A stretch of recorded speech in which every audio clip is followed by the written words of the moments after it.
Chapter 8, Skeletal System. The skeletal system consists of bones, joints, and cartilage, and ligaments associated with the joints. Excuse me. Bone tissue is living and metabolically active, and it also contains a lot of non-living material such as calcium and phosphorus, and that's why it appears dead or dried up and hard.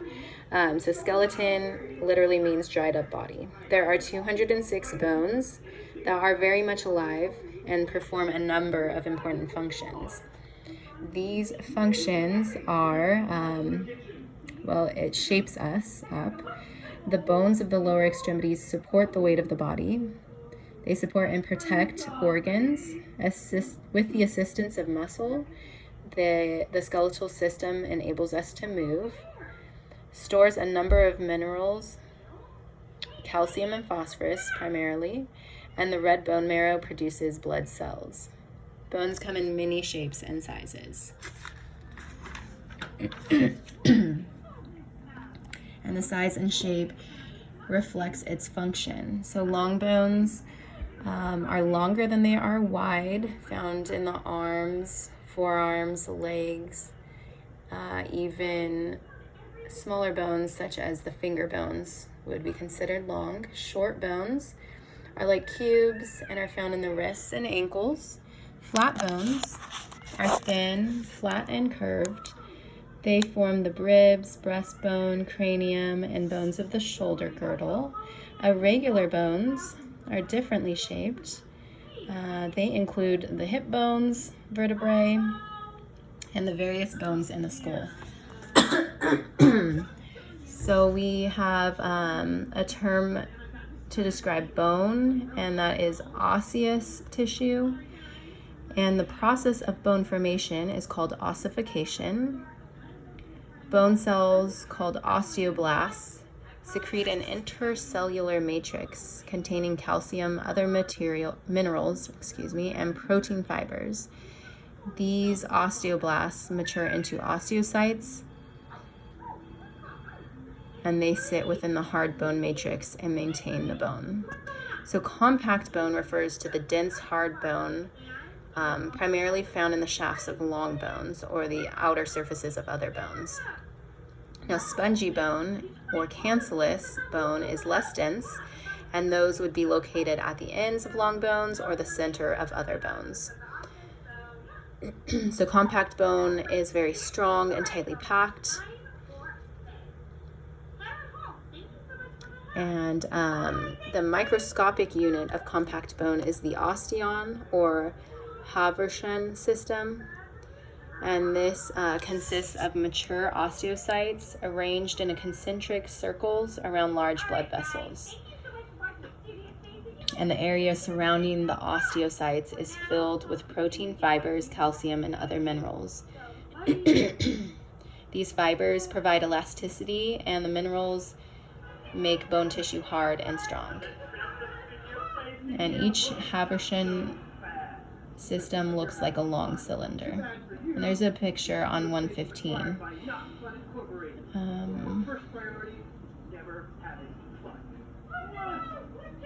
And this network of blood vessels found in this Haversian system is what supplies, obviously, the blood to the bone tissue. So spongy or cancellous bone is very different. It's more like Swiss cheese.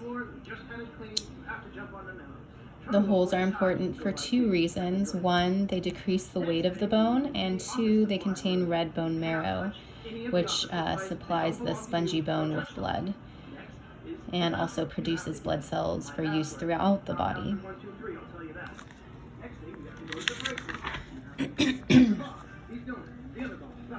Long bones. So we have a few different parts of the long bones. So 6 parts. The diaphysis is the long shaft of the bone, primarily composed of compact bone, so very strong. Epiphysis, these are the ends of the bone that articulate with a second bone at a joint. And each of these endings, or the epiphyses, consist of a thin layer of compact bone, and they're covered by cartilage. Epiphyseal disc is also going to be located in this general area, the ends of the bone. And these are also called growth plates. So this is where longitudinal bone growth occurs, and it's composed of a band of hyaline cartilage. Medullary cavity. It's the hollow center of the diaphysis. In infancy, this cavity is filled with red bone marrow for blood cell production, but in adults, it's filled with yellow bone marrow and functions as a storage site for fat. I had no idea if fat was, well, I guess I knew about bone marrow, but yeah, for it to be explained as fat, I don't know, it's different. So the medullary cavity is lined with connective tissue called the endosteum.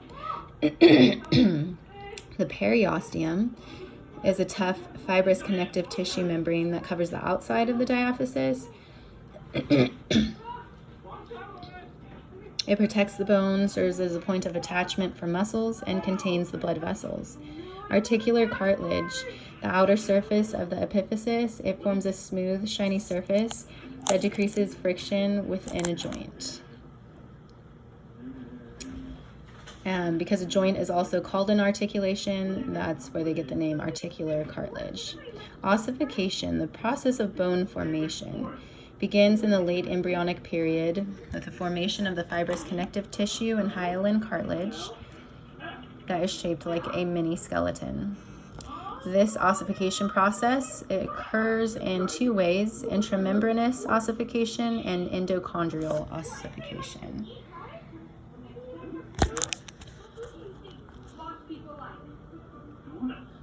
So, for intramembranous ossification, it's talking about the fetus and the flat bones in the skull that consist of thin connective tissue membranes. Ossification begins with when osteoblasts migrate to the region of the flat bones. They secrete calcium and other minerals into the spaces between the membranes, thereby forming bone. This type of ossification involves the replacement of thin membrane with bone. So intramembranous ossification involves the replacement of thin membrane with bone. Endochondral ossification, this is how most bones are formed, as bone tissue replaces cartilage. The fetal skeleton is composed largely of cartilage. As the fetus matures, osteoblasts invade the cartilage and gradually replace the cartilage with bone. And this process continues in each long bone until all but the articular cartilage and epiphyseal disc have been replaced by bone.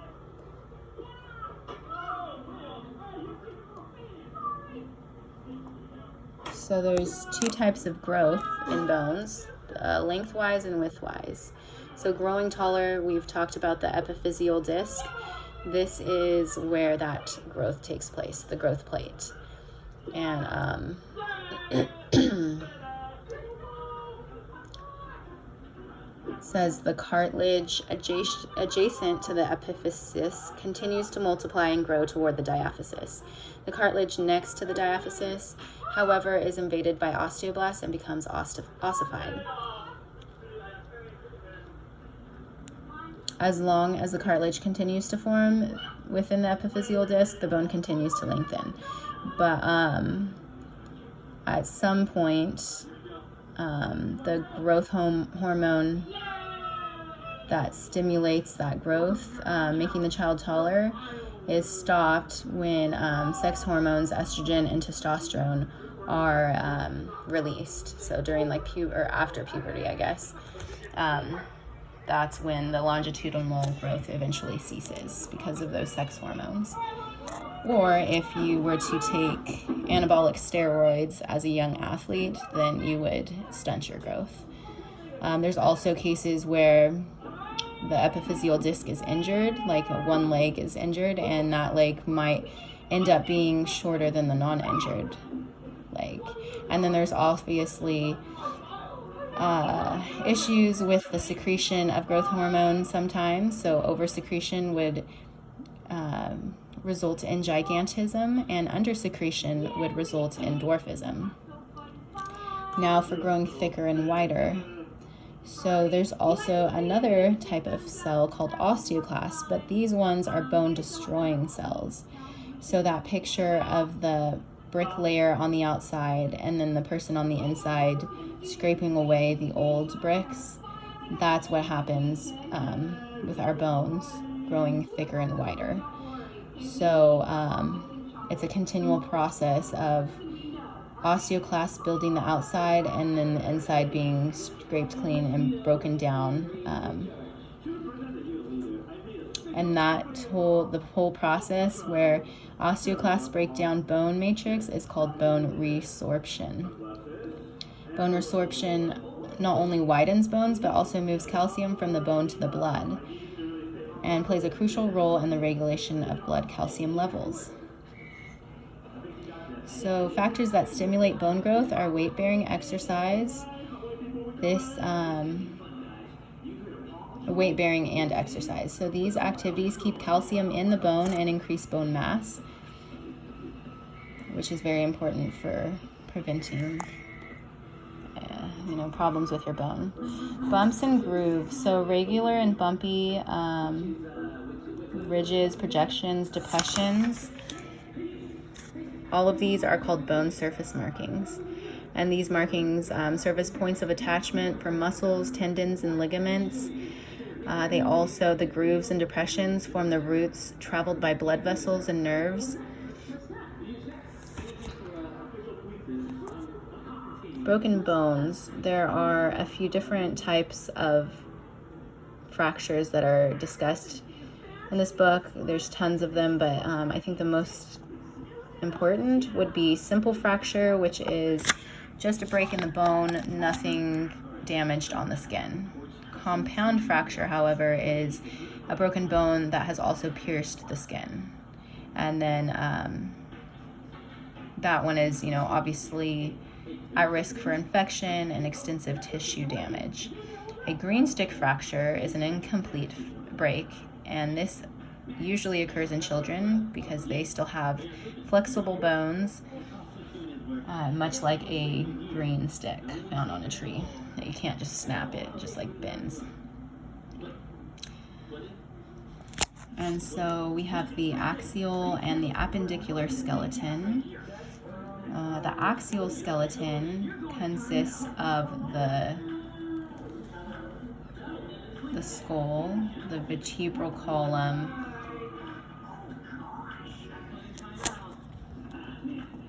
what else?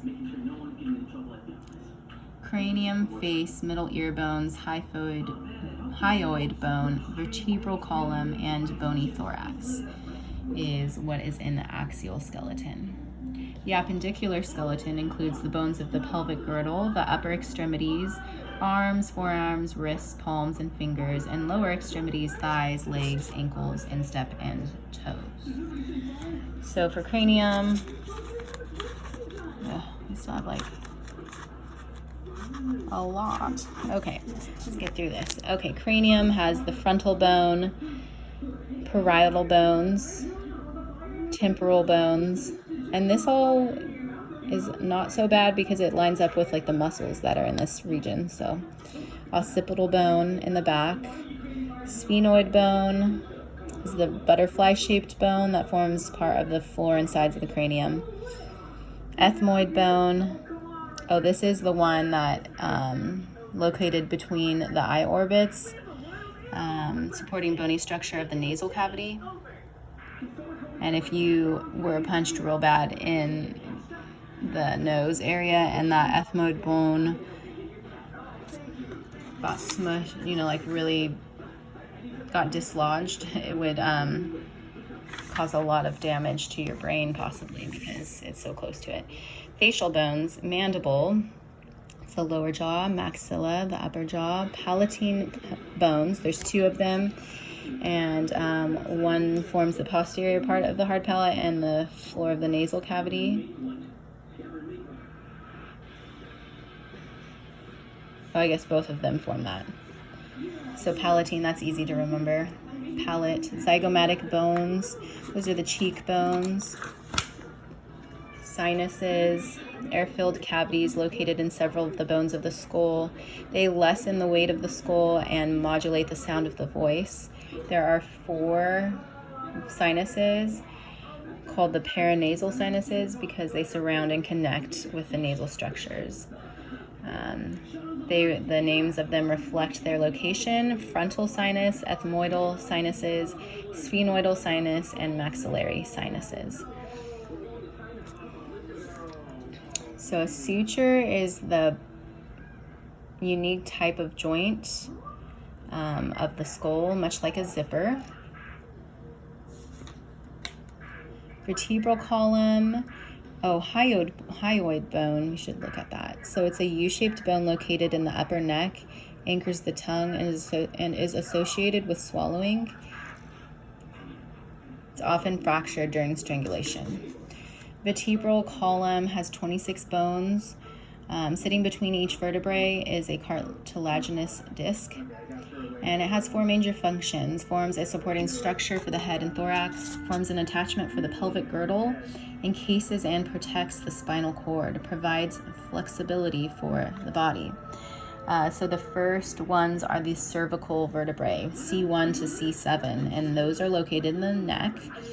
And the next are 12 thoracic vertebrae, T1 to T12, and those are located in the chest region.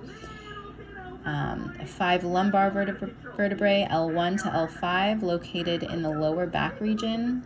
If you place your hands on the hips, you are at the level of 4. 5 sacral vertebrae fuse into 1 sacrum, and this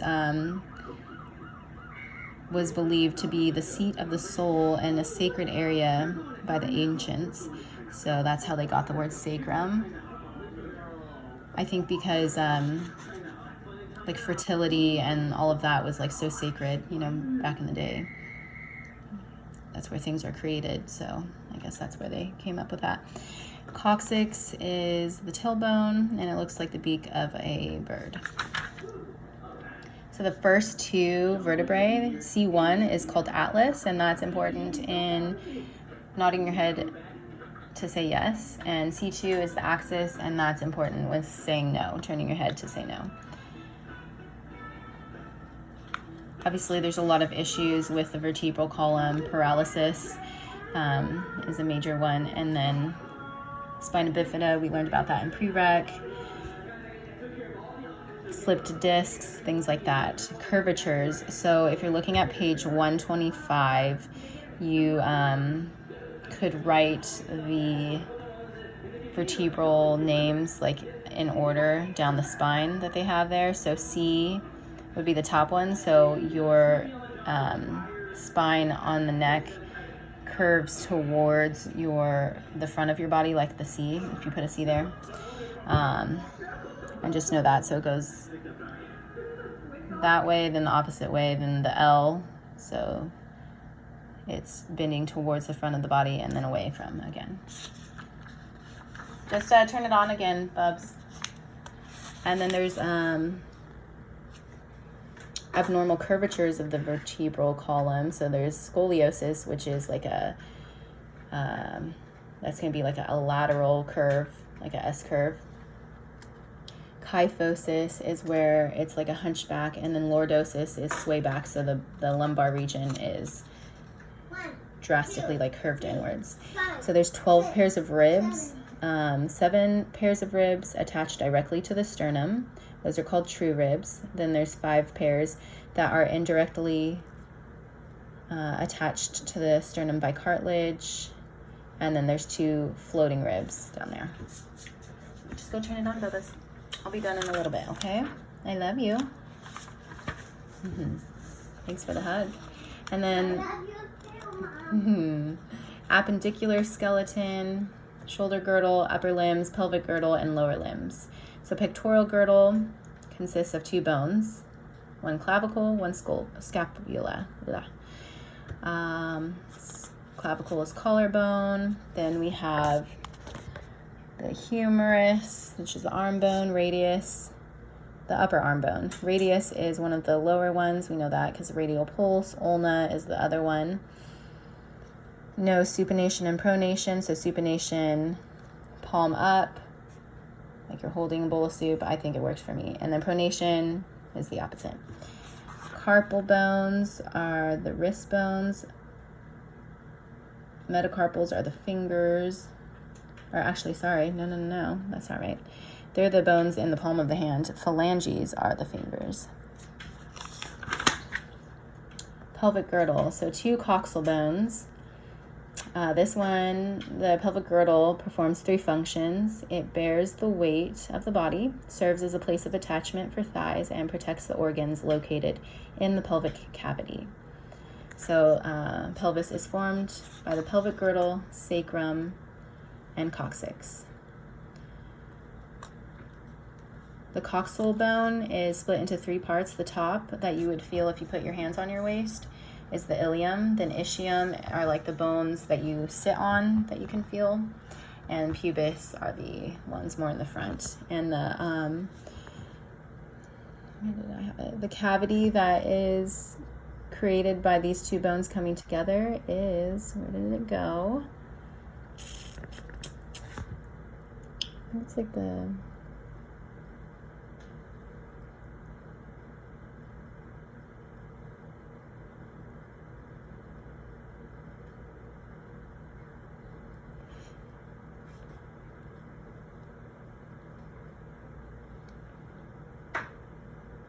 I guess they call it the pelvic outlet in here. But there's a little bit of cartilage between the pubic bones where they meet, the symphysis pubis, and that expands in response to hormones of pregnancy, thereby enlarging the pelvic cavity to provide a bigger space for the growing fetus and for it to come out eventually. Then we have the femur.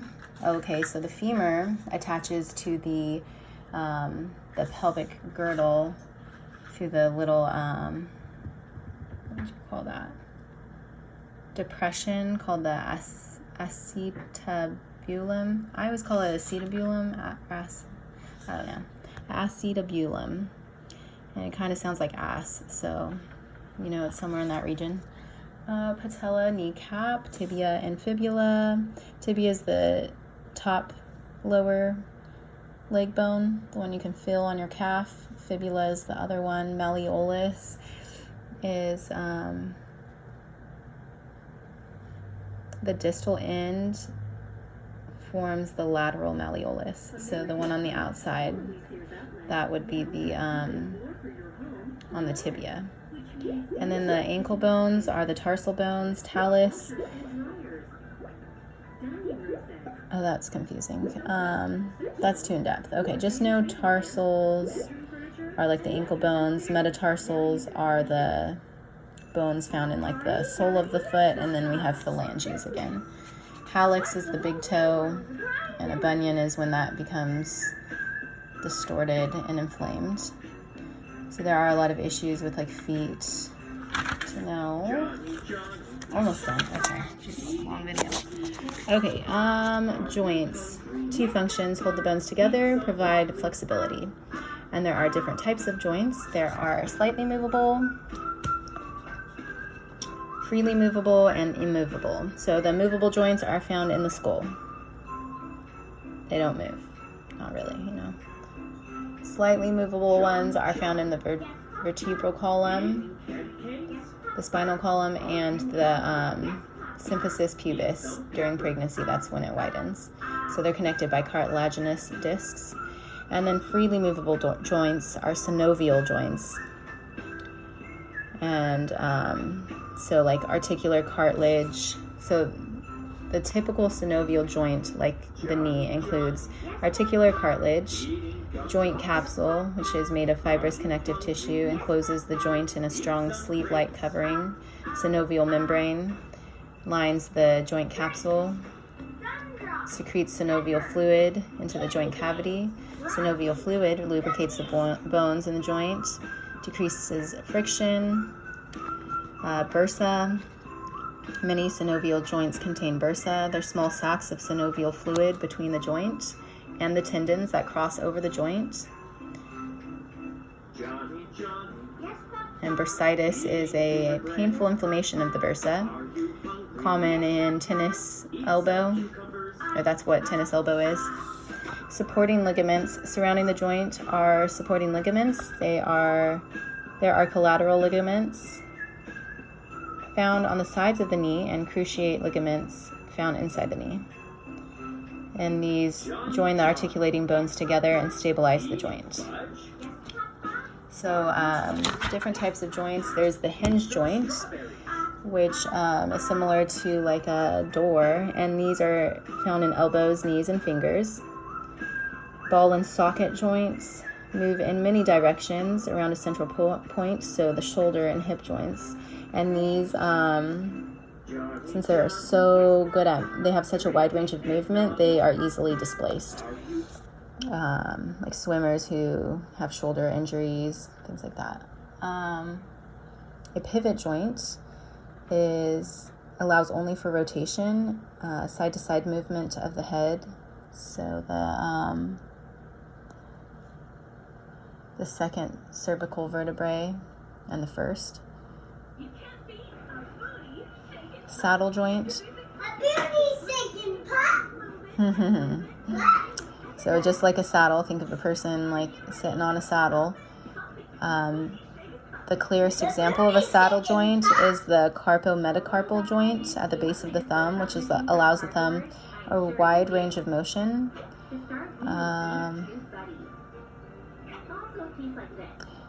And gliding joint is limited but complex.